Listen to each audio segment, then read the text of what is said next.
ജീവിതത്തിൽ ഏറ്റവും വലിയ സന്തോഷം ദൈവത്തോട് സംസാരിക്കുമ്പോഴാണ്. തുറന്ന് സംസാരിക്കുവാനുള്ളതായ ഒരു അവകാശം, സ്വാതന്ത്ര്യം.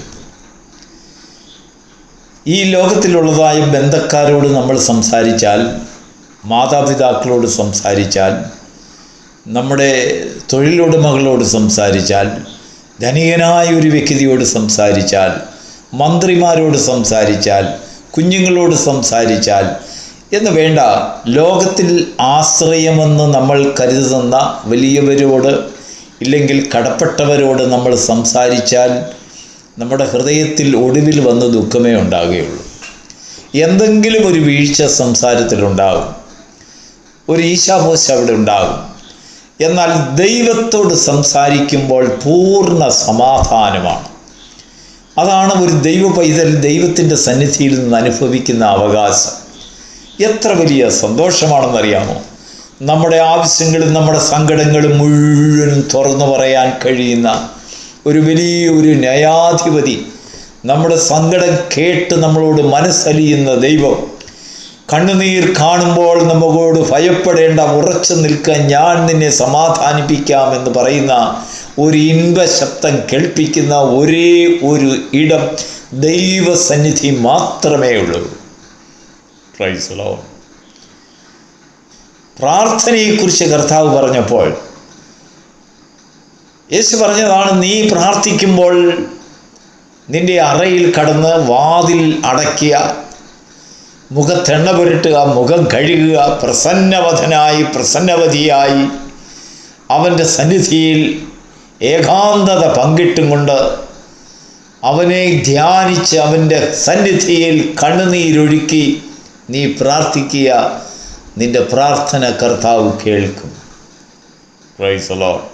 അതിലേറ്റവും പ്രധാനമായിട്ടുള്ളത് നിൻ്റെ അറയിൽ കിടക്കുക, വാതിൽ അടയ്ക്കുക. No relation with anyone but only with God. ദൈവത്തോട് മാത്രം സംസാരിക്കുന്ന ഒരു അനുഭവം എത്ര ഇൻഫമേറിയ അനുഭവമാണെന്നറിയാമോ? നിങ്ങൾ അങ്ങനെ ഒരു പ്രാർത്ഥനയൊന്ന് പരീക്ഷിച്ച് നോക്കൂ. അല്പനേരം പ്രാർത്ഥിച്ചതിന് ശേഷം പുറത്തു വന്ന് നിങ്ങൾ കണ്ണാടിയിലൊന്ന് നോക്കൂ. നിങ്ങളുടെ മുഖം സൂര്യനെ പോലെ പ്രകാശിക്കുന്നത് കാണാം. സങ്കടങ്ങൾക്കെല്ലാം ഒരറുതി വന്നതുപോലെ ഒരുവൻ നിൻ്റെ പ്രാർത്ഥന കേട്ട്, സങ്കടം കേട്ട് നിൻ്റെ ഭാരമെല്ലാം അദ്ദേഹം വഹിച്ചതുപോലെ ഒരു സമാധാനം, ലോകം തരാത്ത സമാധാനം, അക്ഷരികമായി നമ്മുടെ കയ്യിൽ ഒരു സമ്പത്തും ആരും കൊണ്ടു തന്നിട്ടില്ലെങ്കിലും ആവശ്യങ്ങളുടെ മുഖത്ത് ദൈവം അത്ഭുതം പ്രവർത്തിക്കുമെന്നുള്ളത് ഒരു വിശ്വാസത്തിൻ്റെ സ്ഥിരത, ഒരു പ്രത്യാശ നമ്മുടെ ജീവിതത്തിൽ വന്നങ്ങോട്ട് നിറയും. കാണുന്നതെല്ലാം നന്മയുടെ വഴികളെന്ന് നമ്മളെ ആശിപ്പിക്കും. ആ ആശയും വിശ്വാസവും കൊണ്ട് നമ്മുടെ ജീവിതത്തിൽ വലിയ ആനന്ദമുണ്ടാകും. പ്രാർത്ഥനയുടെ അനുഭവമാണ്. എന്നാൽ 4 പേര് കേൾക്കെ ചേർന്നിരുന്ന് പ്രാർത്ഥിക്കുന്ന പ്രാർത്ഥനയും ഏകാന്തതയുടെ നടുവിൽ കർത്താവുമായി പങ്കിടുന്നതായ പ്രാർത്ഥനയും തമ്മിൽ ഒരുപാട് വ്യത്യാസമുണ്ട്. എന്തും പറയാം കർത്താവിനോട്. Price the Lord. ഒന്നും താൻ കേൾക്കാതിരിക്കുകയില്ല. നമുക്കറിയാം, നമ്മൾ ഭൂമിയിലിരിക്കുന്നു, കർത്താവോ അങ്ങ് അകലെ മുകളിൽ ഉയരത്തിൽ സ്വർഗത്തിൽ വസിക്കുന്നു. അപ്പോൾ സ്വർഗത്തിൽ വസിക്കുന്ന ദൈവം ചില കാര്യങ്ങൾ നമ്മൾ ചെയ്യുമ്പോൾ അദ്ദേഹവും ചിലത് ചെയ്യും. എന്താണെന്നറിയാമോ? നിന്റെ വാതിൽ അടച്ച് നിന്റെ അറയിൽ കയറി നീ പ്രാർത്ഥിക്കാൻ തുടങ്ങുമ്പോൾ സ്വർഗത്തിൻ്റെ വാതിൽ തുറക്കും. Price the Lord. പത്മോസ് ദ്വീപിൽ വെച്ച് അപ്പോസ്തലനായ യോഹന്നാനുണ്ടായതായ ഒരു മഹത്തായ അനുഭവം ദൈവത്തിൻ്റെ ആത്മാവ് ഈ പ്രഭാതത്തിൽ നമ്മോട് ഇടപെട്ട് നമ്മോട് സംസാരിക്കുന്ന ഭാഗം അതാണ്. വെളിപ്പാട് പുസ്തകം 4-ാം അധ്യായത്തിൻ്റെ 1-2 വാക്യം.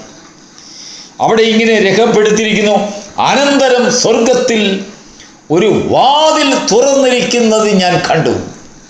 തുറന്നിരിക്കുന്ന വാതിൽ. ഇന്ന് ലോകത്തിൽ നമ്മൾ നോക്കിയാൽ സഭാവിഭാഗങ്ങൾ, സഭാ നേതാക്കന്മാർ, സഹവിശ്വാസികൾ, കൂട്ടുകാർ, സ്വന്തക്കാർ, വേണ്ടപ്പെട്ടവർ, അവരും ഇവരും, പരിചയപ്പെട്ടവരും പരിചയമില്ലാത്തവരും, സ്നേഹിച്ചവരും ദ്വേഷിക്കുന്നവരും, വെറുക്കുന്നവരും ഇഷ്ടപ്പെടുന്നവരും, എല്ലാവരും ആളുതോറും പേരായിട്ട് ചെന്ന് നമ്മുടെ മുൻപിൽ സ്വർഗം കൊട്ടിയടയ്ക്കുന്ന അനുഭവമാണ് നമുക്കുള്ളത്.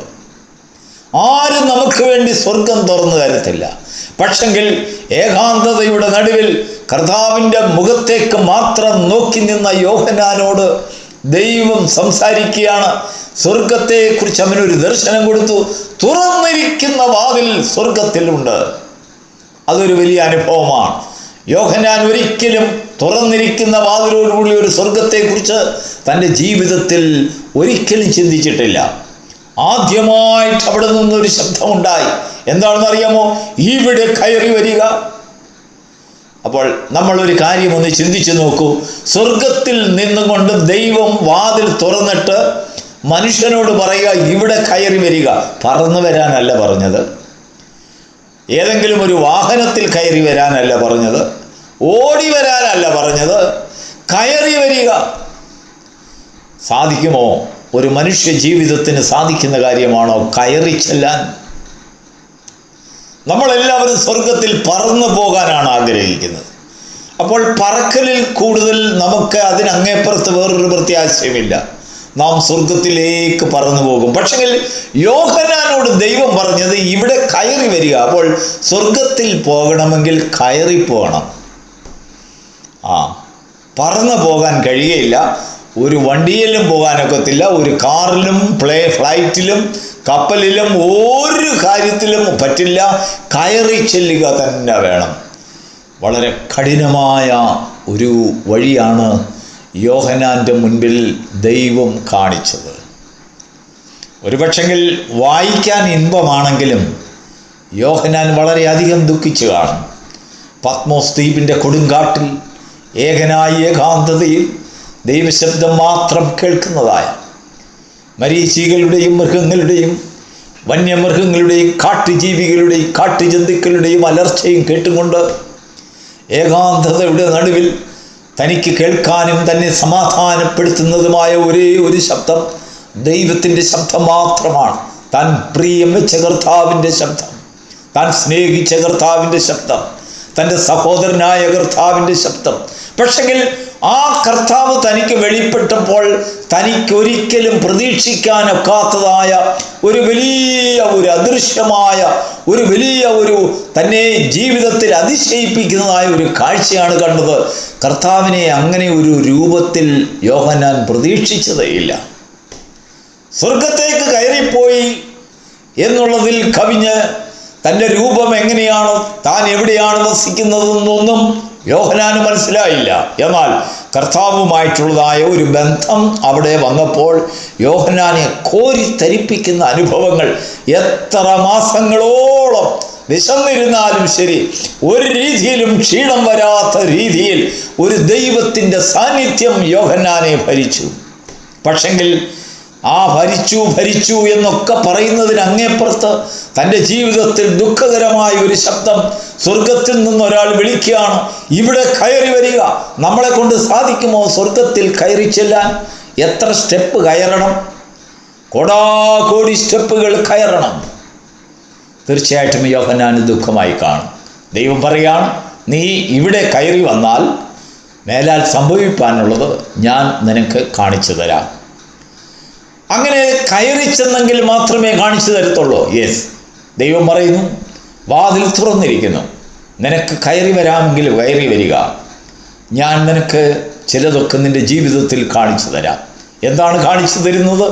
സാമ്പത്തികമായ ഭദ്രത, ജീവനോട് അല്ലെങ്കിൽ ഒരു രാജാവായി ഒരു മന്ത്രിയായി വാഴിക്കുന്നത്, അല്ലെങ്കിൽ നീറോ ചക്രവർത്തി എന്നുള്ള ഒരു ബഹുമാനാർത്ഥമുള്ളതായ ഒരു സ്വീകരണം, തിരിച്ച് ജെറുസലേമിലെ ദേവാലയത്തിൽ നിന്നെ കൊണ്ടിരുത്തുന്നതോ, അല്ലെങ്കിൽ വലിയൊരു മാന്യമായ ഒരു സ്ഥാനം നിനക്ക് തരുന്നതോ?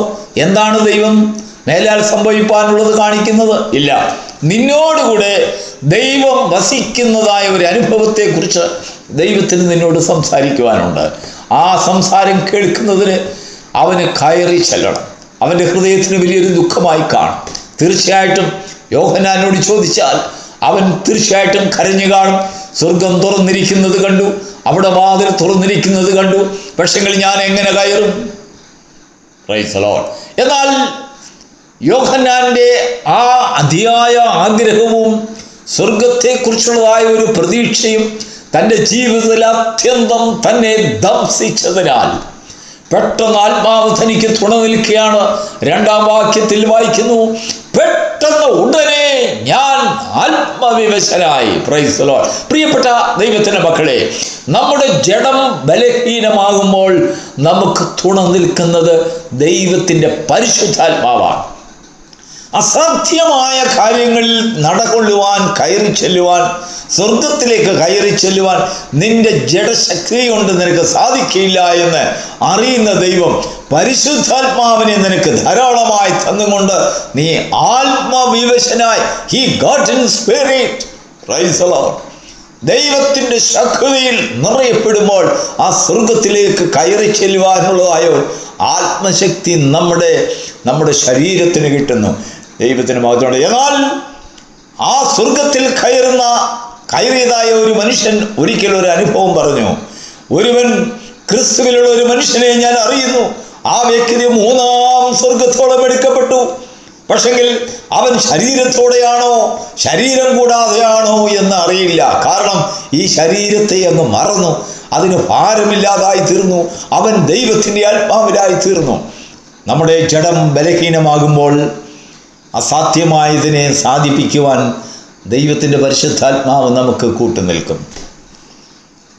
നമ്മുടെ ജീവിതത്തിൽ സ്വർഗത്തിലെ ദൈവവുമായിട്ടുള്ളൊരു ബന്ധം സ്ഥാപിക്കുവാൻ നമ്മൾ തയ്യാറാകുമ്പോൾ അതിന് ചില വ്യവസ്ഥകൾ ദൈവം വയ്ക്കുന്നു. ഏകാന്തതയിൽ അവൻ മാത്രം നിന്റെ കൺമുമ്പിൽ പ്രത്യാശയായി നിന്റെ സങ്കടങ്ങളും നിന്റെ ആപരാധികളും മനസ്സിൽ ചിന്തിച്ച് ഭാരപ്പെടുന്നതായ ഒരു ഭക്തനെ സംബന്ധിച്ചിടത്തോളം അവനോട് ദൈവത്തിന് പല കാര്യങ്ങൾ സംസാരിക്കുവാനുണ്ട്. അവൻ്റെ ജീവിതത്തിലെ പല പ്രശ്നങ്ങളും മറ്റുള്ളവർ അവന് വിരോധമായി ചെയ്തതായ ചില പ്രവൃത്തികളുടെ ഫലമായി പത്മോസ് ദ്വീപിൽ അനുഭവിക്കേണ്ടി വന്നതായ കഷ്ടതയുടെ നടുവിൽ അവൻ നോക്കിയ ക്രൂശിലെ സ്നേഹത്തിലേക്ക് നോക്കിയവൻ്റെ അനുഭവം, അവൻ ആത്മവിവശനായി സ്വർഗത്തിൽ കയറി ചെല്ലുവാനുള്ളൊരു ബലം ദൈവം കൊടുത്തു. നമ്മുടെ ബലഹീനതയിൽ നമുക്ക് കൂട്ടുനിൽക്കുന്നത് ദൈവത്തിൻ്റെ ശക്തിയാണ്, ദൈവത്തിൻ്റെ ആത്മാവാണ്. ആ ആത്മാവ് നമ്മളിൽ വസിക്കുമ്പോൾ നാം ആത്മവിവശരായി തീർന്നു. ദൈവത്തിൻ്റെ സന്നിധിയിൽ നമുക്ക് കയറി ചെല്ലാൻ സാധിക്കുന്നു. നമുക്ക് കയറി ചെല്ലാൻ സാധിക്കാത്തതായ ചില കാര്യങ്ങൾ സാധ്യമാക്കി തീർക്കുവാൻ ദൈവത്തിൻ്റെ ആത്മാവ് നമുക്ക് കൂട്ടുനിൽക്കുന്നു. ഇതാണ് സ്വസ്ഥത, ഇതാണ് സമാധാനം, ഇതാണ് ദൈവം നമുക്ക് തരുന്നതായ ശക്തി.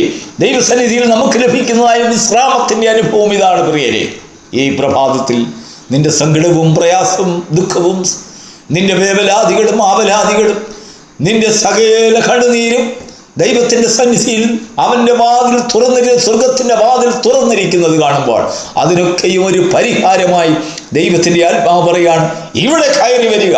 കയറുവാൻ നിനക്ക് ബലമില്ലെങ്കിലും നിന്നെ ബലമുള്ളവനാക്കി തീർക്കേണ്ടതിന് ദൈവത്തിൻ്റെ ആത്മാവ് നിനക്ക് കൂട്ടുനിൽക്കും. ആ ദൈവത്തിൻ്റെ ആത്മാവിലുള്ളതായ ആശ്രയം നിന്നെ ഈ പ്രഭാതത്തിൽ ശക്തനാക്കി തീർക്കട്ടെ, നിന്നെ ബലമുള്ളവനാക്കി തീർക്കട്ടെ, പ്രത്യാശയുള്ളവനാക്കി തീർക്കട്ടെ. God bless U.